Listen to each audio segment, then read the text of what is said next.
अस्सलाम वालेकुम, मैं हूँ ज़मीर हैदर। नाज़रीन, आपको मालूम है ईरान इजराइल जंग जो है उसमें अब फिर दोबारा तेज़ी आई है और दोनों ममालिक ने एक दूसरे के ऊपर मिसाइल अटैक्स किए हैं। लेकिन इजराइल क्लेम ये कर रहा है कि उन्होंने जो हमला किया वो ज़रा ज़्यादा बड़े थे और ईरान के इतने ज़्यादा खौफनाक साबित नहीं हो सके हमले। लेकिन अभी तक जंग जो है दोनों ममालिक में जारी है। दूसरी जगह जिनेवा में आज ईरानियन फॉरेन मिनिस्टर अब्बास इराक्ची की मुलाकात जो है जो यूरोपियन फॉरेन मिनिस्टर्स के साथ, जिसमें ब्रिटेन, फ्रांस और जर्मनी के और ईयू के जो रिप्रेजेंटेटिव थे फॉरेन अफेयर्स के, उनके साथ मुलाकात जो है होने से पहले अब्बास इराक्ची ने फिर दोबारा यही बोला है कि जनाब ईरान जो है वो किसी भी तरह अमेरिका के साथ नेगोशिएशंस की टेबल पर नहीं बैठेगा जब तक इजराइल हमले बंद नहीं करता, और ना ही वो न्यूक्लियर के जो इनरिचमेंट के हवाले से जो मुज़ाकरात हैं वो रिज्यूम नहीं करेंगे जब तक इजराइल हमले नहीं बंद करता। लेकिन दूसरी जानिब साथ ही साथ में एक और चैनल ओपन हुआ है जो कि ऑन बिहाफ ऑफ ईरान बात कर रहा है अमेरिका के साथ, जिसमें ओमान और कतर का एक चैनल है, फिर सऊदी अरेबिया भी एक चैनल इस्तेमाल कर रहा है, और दूसरा ये भी कह रहे हैं कि इनडायरेक्टली या डायरेक्टली अमेरिकन्स और ईरानियंस भी आपस में बात कर रहे हैं। एक बात चल रही है, मार्को रूबियो के हवाले से भी कहा गया कि उन्होंने भी कुछ राब्ते किए, उनकी भी बात हुई या मैसेजिंग हुई, और वो भी एक चैनल ओपन है। लेकिन जेनेवा में जो बात हो रही है, यूरोपियन जो कि E3 जिनको कहा जाता है कि फ्रांस, ब्रिटेन और जर्मनी के जो फॉरेन मिनिस्टर्स हैं, उनका ये ख्याल है कि इस सूरत हाल में, इस माहौल में ईरान अमेरिका के साथ बात नहीं करेगा, और ये एक आइडियल टाइम है कि यूरोपियन ममालिक, ये जो तीन मुल्क हैं, ये ऑन बिहाफ ऑफ US बात करें। और ये जो आज जो मुलाकात जो जिनेवा में तय थी, उससे पहले मार्को रूबियो से भी बात की गई और उनसे भी जो है वो इस बात का कंसेंसस लिया गया कि उन्होंने जो ऑफिशियल स्टेटमेंट आई उसमें ये कहा कि European ministers spoke in advance to US secretary of state Marco Rubio, who signalled, जो उन्होंने इशारा दिया इन मिनिस्टर फॉर यूरोपियन मिनिस्टर्स को, फॉरेन मिनिस्टर्स को, कि US is open to direct talks even as it considers joining Israel strikes intended to smash Tehran's nuclear capacity। ये sources के हवाले से बात चल रही है। तो ये एक डिफरेंट माहौल है जिसमें E3, ये जो तीन ममालिक हैं, यूरोपियन डिप्लोमेट्स जो हैं, E3 जिनको कहा जा रहा है, वो यही समझ रहे हैं, जिस तरह मैंने आपको कहा कि इस सूरत हाल में it's difficult for Iran and the US to resume negotiations. तो ये एक मामला है जिसमें मैंने आपको बताया कि इराक भी को भी इस्तेमाल करने की बात हो रही है, और जिस तरह, और इसके तनाजुर में जो अभी तक स्टेटमेंट्स आ रही हैं वो ये है कि जी डोनाल्ड ट्रंप ने कहा है कि उन्होंने 2 हफ्ते का मज़ीद टाइम दिया है, कि वो चाहते हैं कि किसी न किसी तरह मामला जो है वो टेबल पे आ जाएं और वो इजराइल का बाकायदा फुल फ्लेज इस जंग में हिस्सा ना बनने की ज़रूरत पेश आए। आपको मालूम है उन्होंने अपने बहरी बेड़े भी मूव कर दिए हैं, लेकिन अब इतलात ये आ रही हैं कि ट्रंप साहब 2 हफ्ते मज़ीद देने को तैयार हैं। इसकी बड़ी वजह यह है कि जो ट्रंप के ऊपर विद इन अमेरिका जो प्रेशर है वो यही है कि जनाब ट्रंप साहब, आपकी तो जो कैंपेन थी to the office of president, यहाँ तक पहुँचने के लिए, वो कैंपेन यही थी कि आप जंगें बंद कराएंगे और नई जंगें नहीं छेड़ने देंगे और आप कॉन्फ्लिक्ट रेजोल्यूशंस की तरफ जाएंगे दुनिया में। लेकिन हमने देखा ये कि कुछ ही अरसे बाद जो यूक्रेन और रशिया वाला मामला गर्म हुआ, यूक्रेन से दोबारा अटैक हुए, रशिया पे ड्रोन्स अटैक हुए, उसके बाद फिर पाकिस्तान और इंडिया की बाकायदा जंग हुई फुल फ्लेज, और जिसमें अब जो विक्रम मिस्री साहब हैं, इंडियन फॉरेन सेक्रेटरी, उनकी स्टेटमेंट भी आ गई है कि 9 तारीख को 9 मई को जेडी वैंस ने एक इंफॉर्मेशन जो है वो शेयर की, इंटेलिजेंस इंफॉर्मेशन शेयर की कि जनाब पाकिस्तान अटैक करने वाला है, और फिर उन्होंने हमारी बेसिस पर अटैक कर दी, और फिर पाकिस्तान ने उनको जो जिस तरह का जवाब दिया, जो कि शायद अमेरिका भी तवक्को नहीं कर रहा था कि पाकिस्तान इस तरह का जवाब देगा, और फिर जो पाकिस्तानी एयरफोर्स ने जाके किया और जो भारतीय जो एयरफोर्स है उसके साथ जो हुआ वो दुनिया ने देखा, तो उसके बाद फिर सूरत हाल तब्दील हुई। तो जो अमेरिकन जो टिल्ट था इंडिया की तरफ, कहा जा रहा है कि अभी भी है थोड़ा, मतलब क्योंकि अभी 35 मिनट की जो गुफ्तगू हुई है, हम पाकिस्तान में बैठकर ये समझ रहे हैं कि जी बहुत बड़ी इंडिया के साथ बहुत बड़ी मतलब बेइज्जती टाइप हो गई है कि जी डोनाल्ड ट्रंप उसको वहाँ पे G7 के इजलास में नहीं मिले, और फिर सिर्फ टेलीफोन पर बात हुई। लेकिन ये अब जो सूरत हाल बन रही है वो ये है कि ट्रंप जो है वो थोड़ा सा 2 हफ्ते का टाइम इसलिए ले रहा है कि कोशिश उनकी ये है कि ईरान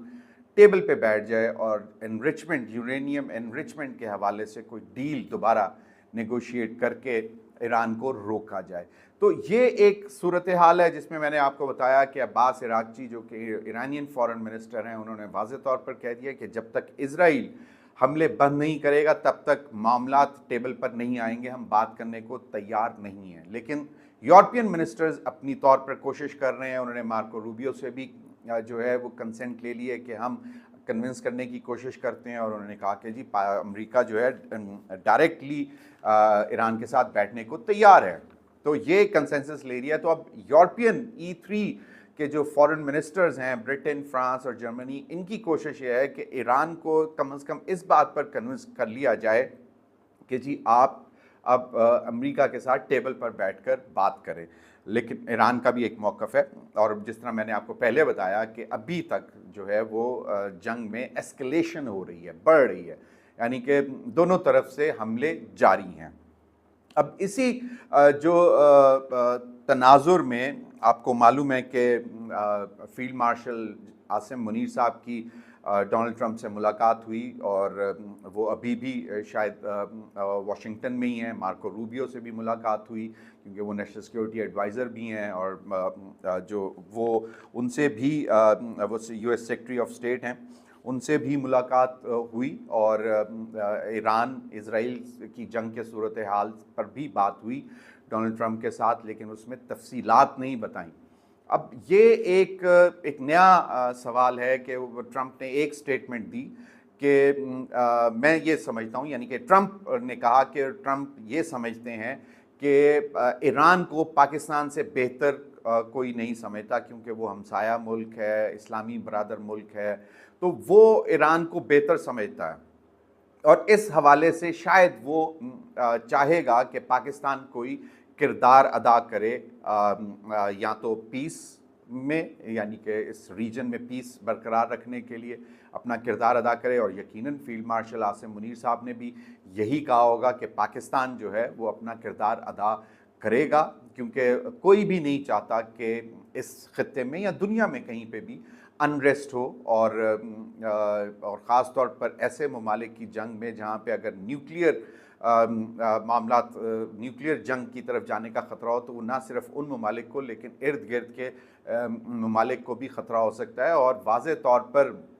UN के सेक्रेटरी जनरल ने भी नेशनल सिक्योरिटी काउंसिल के इजलास में ये कहा है कि ये फौरी तौर पर जो है इसको रोकना चाहिए, क्योंकि अगर ये न्यूक्लियर हो जाते हैं या न्यूक्लियर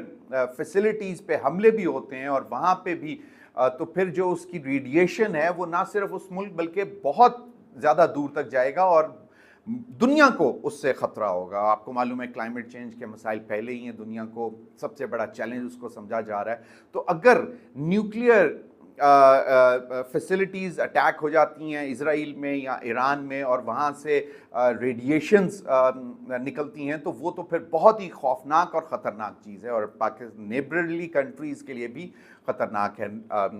ईरान के नेबरली कंट्रीज़ जितने हैं उनके लिए भी ख़तरनाक है, इजराइल की जो नेबरिंग कंट्रीज़ हैं उनके लिए भी ख़तरनाक है। तो ये अब एक है सूरत हाल के अमेरिका पाकिस्तान से क्या चाहता है। कुछ चीज़ें अभी अनफोल्ड हो नहीं रही क्योंकि इसमें कोई डिटेल नहीं आई सिवाय एक स्टेटमेंट के ट्रंप के कि वो ये समझते हैं कि पाकिस्तान ईरान को बाकी दुनिया से ज़्यादा बेहतर समझता है, तो वो समझते हैं कि शायद पाकिस्तान कोई किरदार अदा कर सकता है। अब किरदार किस किस्म का किरदार, ये अब आने वाले दिनों में भी पता लगेगा क्योंकि इसी मतलब टाइम पे जबकि फील्ड मार्शल आसिम मुनीर साहब वहाँ पे हैं, अमेरिका में हैं, मार्को रूबियो जो यूएस सेक्रेटरी ऑफ स्टेट हैं, उनका प्राइम मिनिस्टर शहबाज शरीफ को टेलीफोन आता है और टेलीफोनिक कन्वर्सेशन होती है जिसमें प्राइम मिनिस्टर शहबाज शरीफ साहब डोनाल्ड ट्रंप की बहुत तारीफ़ करते हैं, एक तो जंग बंदी कराने में, पाक भारत जंग बंदी में, और फिर जो कि अब जो इनिशिएटिव्स ले रहा है पाकिस्तान का बायलैटरल जो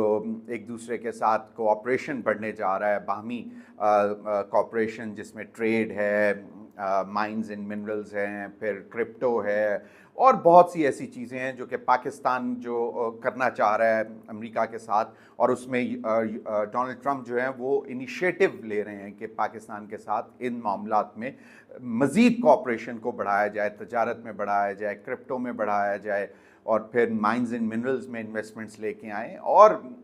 बहुत सारे एरियाज़ में जो है वो कॉपरेशन की बात कर रहे हैं। इसका प्राइम मिनिस्टर शहबाज शरीफ ने मार्को रूबियो के साथ गुफ्तगू में टेलीफोनिक कन्वर्सेशन में शुक्रिया भी अदा किया और अप्रिशिएट किया डोनाल्ड ट्रंप की एफर्ट्स को। लेकिन और फिर उसी जो ऑफिशियल रिलीज़ आई है इस टेलीफोनिक कन्वर्सेशन में, उसमें एक पैरा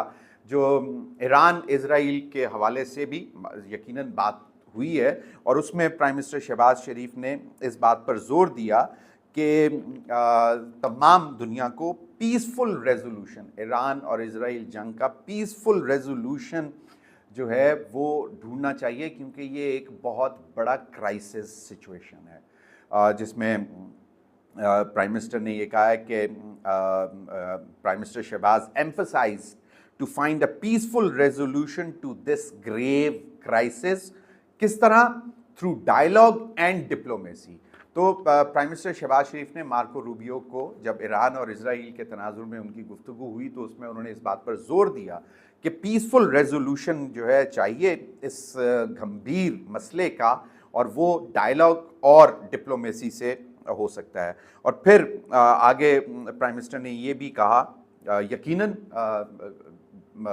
जो अगर गुफ्तगू हुई है, डोनाल्ड ट्रंप कह रहे हैं कि पाकिस्तान ईरान को ज़्यादा बेहतर समझता है, तो उस तनाजुर में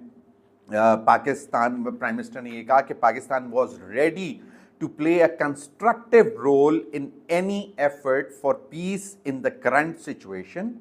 विच was deeply worrying not only for the region but for the entire world. तो ये बात हुई है। अब अगर prime minister Shahbaz Sharif Marco Rubio को जो ऑफिशियल स्टेटमेंट आई है ये कह रहे हैं कि Pakistan can play a constructive role और तैयार है कंस्ट्रक्टिव कोई पायदार किरदार अदा करने के लिए किसी भी कोशिश में जो कि इस सिचुएशन को में जो अमन ला सके, और क्योंकि ये एक बहुत ही परेशान कुन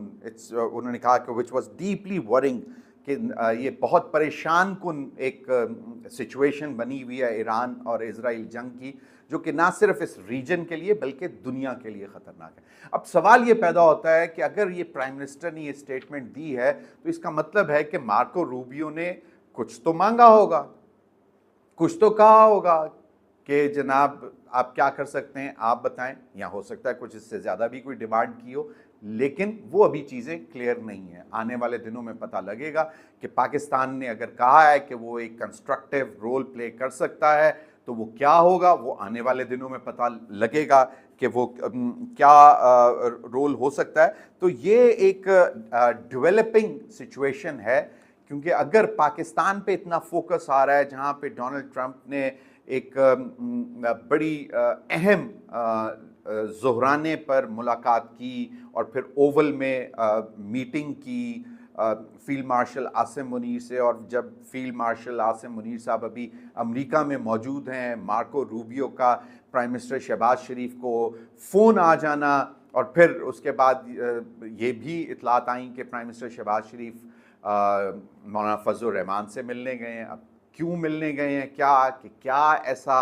हो सकता है किरदार जो पाकिस्तान को अदा करना पड़ जाए, जिसमें पूरी पॉलिटिकल पार्टीज़ को ऑन बोर्ड लेना भी शायद ज़रूरी हो। अब ये अभी आने वाले दिनों में ही पता लगेगा कि असल हकीकत क्या है और पाकिस्तान का क्या किरदार हो सकता है ईरान इजराइल जंग को, क्योंकि वज़ीर आज़म कह रहे हैं कि एक पीसफुल जो है रेजोल्यूशन जो है वही ज़रूरी है, और वो डायलॉग और डिप्लोमेसी से ही जो है वो पॉसिबल होगा। अब पाकिस्तान क्या directly on behalf of US Iran के साथ डायलॉग करने के लिए जाएगा और उनको कहेगा कि जी बैठकर बात की जाए, उसको कन्विंस करने की कोशिश करेगा, एक्टिव डिप्लोमेसी रीजन में करेगा, मिडल ईस्ट में करेगा कि किस तरह, क्योंकि इजराइल के साथ तो हम बात नहीं कर सकते क्योंकि हम तो रिकग्नाइज ही नहीं कर सकते, और हम डे वन से जब इजराइल एग्रेशन शुरू हुई, अटैक हुआ ईरान पर, उस दिन से कह रहे हैं कि मजम्मत कर रहे हैं इजराइल की। तो ईरान से तो बात हो सकती है, या मिडिल ईस्ट के दूसरे ममालिक से बात हो सकती है कि किस तरह ईरान को अप्रोच किया जाए, और जो इन ममालिक मिडिल ईस्टर्न कंट्रीज़ में से जिन्होंने रिकग्नाइज़ किया हुआ है इजराइल को, वो उनके साथ बात करके कि वो इजराइल को क्या पैगाम पहुंचाएं, और एक ब्रिज का काम पाकिस्तान कर सकता है। Of course not directly with the Israel, लेकिन उन कंट्रीज़ के साथ जो रिकग्नाइज करती हैं इन मिडिल ईस्ट में, उनसे बात करके। तो ये अब आने वाले दिनों में पता लगेगा कि बेसिकली पाकिस्तान का क्या किरदार है, क्योंकि अब फोकस लग रहा है कि शायद पाकिस्तान पर आ रहा है, और पाकिस्तान यकीनन अब अमेरिका के साथ जिस तरह के नए ताल्लुकात, बेहतर ताल्लुकात की तरफ चल पड़ा हुआ है, और उसका हमने देखा कि जिस तरह डोनाल्ड ट्रंप ने पाकिस्तान की तारीफ़ की और उन्होंने कहा कि I love Pakistan, I love Pakistani people, they are very intelligent people, और उन्होंने कहा कि हम ज़्यादा से ज़्यादा ट्रेड चाहते हैं पाकिस्तान के साथ। तो अब देखना यह है कि अब इसको आगे कैसे लेकर चलना है, और इसी तनाजुर में कि पाकिस्तान भारत के हवाले से, कश्मीर के हवाले से अमेरिका को, क्योंकि डोनाल्ड ट्रंप ने यह भी कहा है कि वो चाहते हैं कि ये जो इतना पुराना कॉन्फ्लिक्ट है, कश्मीर इशू जो है, इसको भी वो रिजॉल्व करना चाहते हैं। तो ये जो है अब देखना ये होगा कि अगर पाकिस्तान अमेरिका के लिए ईरान इजराइल जंग में कोई बेहतर किरदार अदा कर इसको ख़त्म करवा सकता है, तो क्या अमेरिका पाकिस्तान के लिए कश्मीर इशू पर क्या कहेगा, किस तरह बैठाने के लिए तैयार होगा, क्योंकि पाकिस्तान कहता है कि हम पुरअमन मसला, इस कश्मीर मसले का हल चाहते हैं पुरअमन तरीके से, डायलॉग करके, टेबल पे बैठ के। तो अब देखते हैं कि ये मामला किस तरह चलेंगे। एक तरफ ईरान इजराइल है, दूसरी तरफ पाक भारत है, और पाक भारत इसलिए भी है क्योंकि अभी भी मोदी भी कह रहे हैं, और विक्रम मिस्री की ऑफिशियल बाकायदा स्टेटमेंट भी है कि ऑपरेशन सिंदूर जो है वो जारी है। इस पर फिर भी बात करेंगे। बहुत शुक्रिया।